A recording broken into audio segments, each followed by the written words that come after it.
अच्छे संपन्न परिवार की कन्या थी, लेकिन उसकी आंखें नहीं थी, अंधी थी। दो प्रकार के लोग होते हैं, एक जन्मांध और एक कुछ समय बाद जिनकी आंखें चली गई। वो जन्मांध व्यक्ति को जन्म से दिखाई नहीं देता।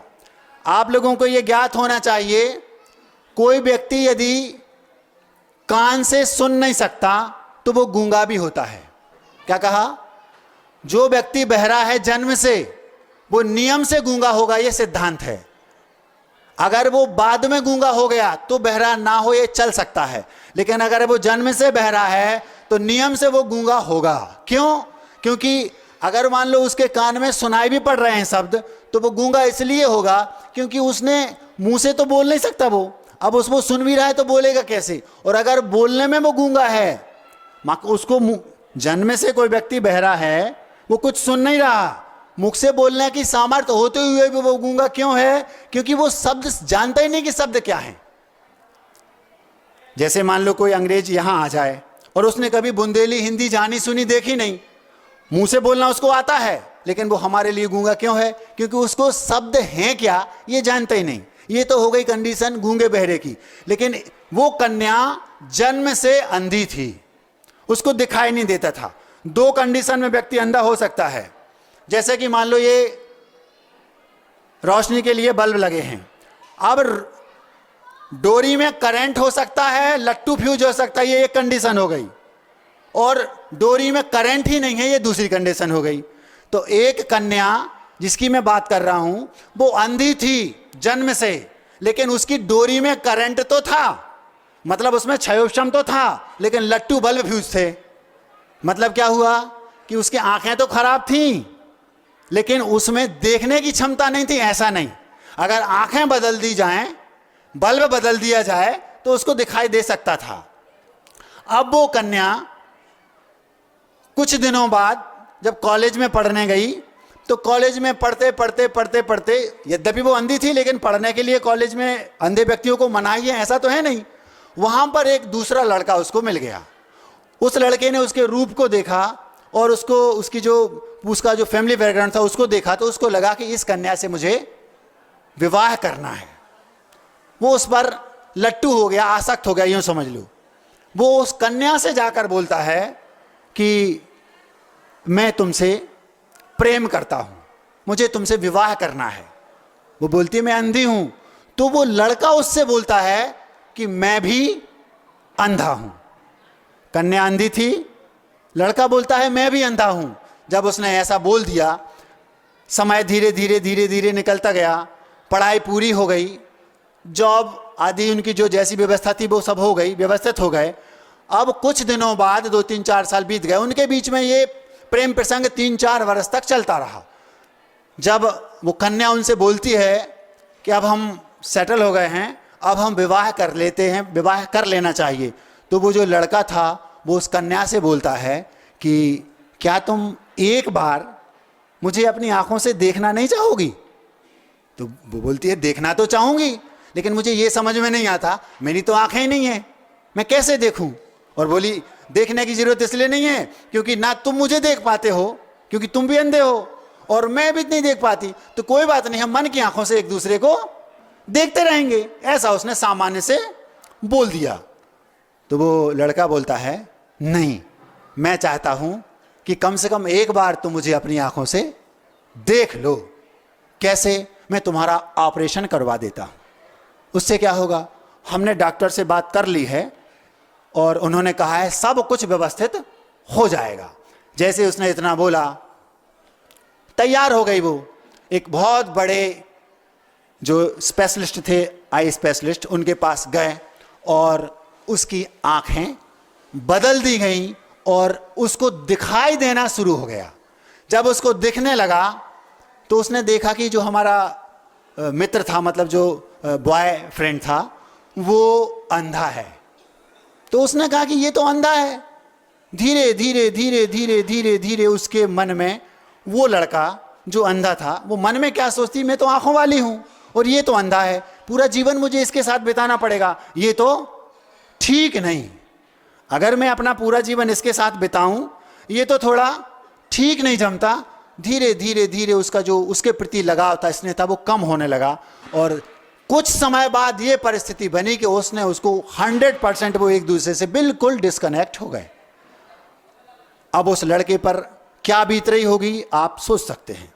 धीरे धीरे कुछ समय बाद उस कन्या ने एक दूसरे अच्छे संपन्न और बहुत हाई एजुकेटेड, बहुत बड़ी रिच फैमिली के एक लड़के से विवाह कर लिया। जब उस लड़की ने उस लड़के से विवाह कर लिया और उस लड़के को पता चला, तो उसने एक पत्र लिखा उस कन्या के नाम। उसमें क्या लिखा? वो लिखता है, मेरी आंखों को संभाल कर रखना, इनका दुरुपयोग मत करना। आप लोग सुन रहे हैं? आप लोग समझ रहे हैं? दुनिया का यही हाल है।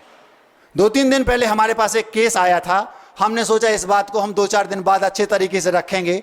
फिर हमने सोचा ये छोटे समय की बात है, संकेत दिया कि कम बोलना है, तो हमने कहा इसी को रख देते हैं। 2-3 लोगों की आंखों में मुझे आंसू भी दिखाई दे रहे हैं। वे उस बात को गहराई से समझ गए।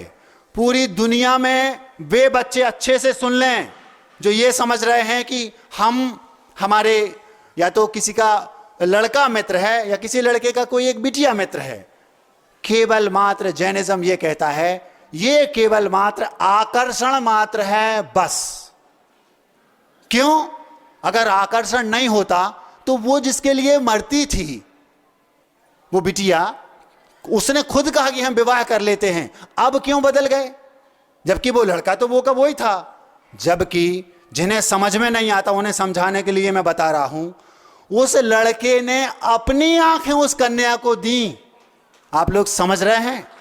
उस लड़के ने, वो अंधा नहीं था, वो आंखों वाला था। जब उसने कहा कि अगर मैं इसे, मुझे क्योंकि इसका स्नेह पाना है, तो उसने झूठ बोल दिया कि जैसे तुम अंधी हो वैसा मैं अंधा हूं।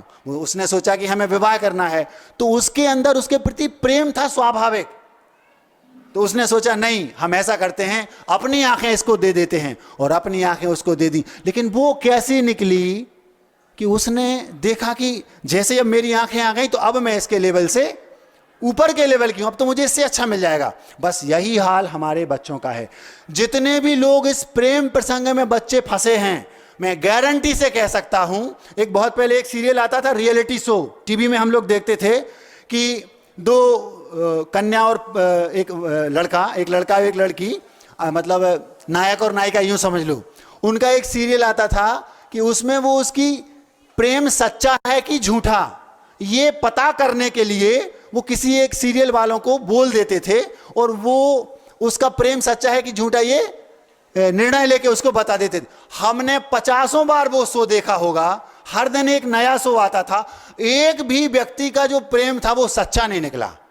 कैसा? जैसे माना कि आप किसी कन्या से को पसंद करते हैं, अगर आपको उससे ज्यादा सुंदर कन्या और उससे ज्यादा पैसे वाले लोग मिल गए, वो लड़का उसको पसंद करने लगेगा, आपको छोड़ देगा। अगर कोई कन्या किसी अच्छे स्मार्ट लड़के को पसंद करती है, बरसों से भी उनका प्रेम प्रसंग चल रहा हो, लेकिन अगर उससे भी अच्छा सुंदर लड़का, उससे भी ज्यादा टैलेंटेड और उससे भी ज्यादा संपन्न परिवार का कोई दूसरा उसकी जिंदगी में आ गया, धीरे धीरे धीरे धीरे वो इसको छोड़ देती है। केवल मात्र आकर्षण के अलावा वो कुछ नहीं है। अभी कुछ नहीं बिगड़ा बच्चों। जिनके दिमाग में ये इस टाइप का प्रेम प्रसंग वाली बात चल रही है, वो अपने दिमाग से बिल्कुल निकाल दें। 3 दिन पहले एक हमारे पास केस आया, उसने कहा महाराज जी हमें वो बहुत पसंद करती है और हम लोग दोनों में आपस में बहुत अच्छी ट्यूनिंग है, पर मुझे भ्रम है। क्या? पता नहीं महाराज जी स्पिरिचुअल प्रेम है कि नहीं, तो क्या करें? हमने कहा महाराज जी, वो हमसे पूछता है महाराज जी जैनिज्म क्या कहता है। हमने कहा हम ये वहां रखेंगे, कहां? मंच पे। जैनिज्म ये कहता है प्रेम नाम की कोई चीज वस्तुतः होती नहीं, केवल मात्र आकर्षण है। किसी को भी आप ले आओ, किसी को भी ले आओ, हम जैनिज्म के सामने उसको कसौटी पर रखेंगे, घंटे भर में वो दूध का दूध और पानी का पानी हो जाएगा।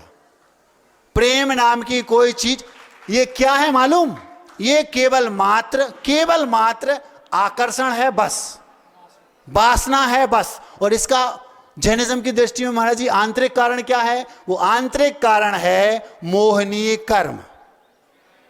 हमारे यहाँ 8 कर्म होते हैं, 8 कर्मों में एक मोहिनी कर्म है, वो इसका आंतरिक कारण है। तीव्र मोह के उदय से ये सब होता है। जैसे आपने देखा होगा राम और सीता के बीच में बहुत तीव्र प्रेम था ना। फिर बाद में जब सीता को वो बात समझ में आई, जब अग्नि परीक्षा हो गई, सामने आ गई, क्या ये सब राम जानते नहीं थे? जानते थे, लेकिन मजबूरी थी, भेजना पड़ा, वो अलग बात। जब अग्नि परीक्षा हो गई, वही सीता सामने खड़ी, वही राम सामने खड़े। अब राम कहते हैं कि हाँ मैं तुम्हें स्वीकारता हूं। अब कहां गया वो प्रेम? मोह जो था, उसकी जो पीरियड था वो समाप्त हो गया, कुछ नहीं बचा। आपको अपने बच्चों को ये बात अच्छे तरीके से समझाने देनी चाहिए। आज के बच्चों को हम पढ़ाई के लिए बाहर भेज रहे हैं, पैसा खूब भेजते हैं, वे अच्छी एजुकेशन प्राप्त करें, ऐसा भी हम चाहते, होना भी चाहिए। लेकिन वे 12वीं और उसके बाद कॉलेज की लाइफ में अपने बहुत सुव्यवस्थित जीवन को इन प्रेम प्रसंगों में फंस करके पता नहीं किस ओर मोड़ देते हैं, और बाद में हाथ सिलाई शून्य के अलावा कुछ नहीं आता। भारतीय संस्कृति में विवाह के बाद प्रेम होता था, जीवन भर चलता था। आप अपने पिताजी को, दादाजी को, नाना नानी को देख लें। और पाश्चात्य संस्कृति में पहले प्रेम होता है और बाद में विवाह। या तो विवाह के दिन ही झगड़ा हो गया, या महीने भर बाद तलाक हो गया, और नहीं तो 2-4 साल से ज्यादा नहीं चलता। क्यों? क्योंकि अगर वो प्रेम था तो जीवन भर चलना चाहिए था ना। क्यों नहीं चलता? क्योंकि वो प्रेम है नहीं। इससे भी जैनिज्म सिद्ध होता है कि प्रेम कोई चीज है नहीं। आप लोग अपने बच्चों को इस बात को बहुत अच्छे से समझाएं, बताएं कि बेटा आप इस चक्कर में अभी मत पड़ो। अगर आप पढ़ते हैं तो अपने कैरियर के साथ आप अपने स्वयं के साथ धोखा कर रहे हैं, अपने माता पिता के साथ भी धोखा कर रहे हैं, और सामने वाले के साथ भी धोखा कर रहे हैं। समय बहुत हो गया।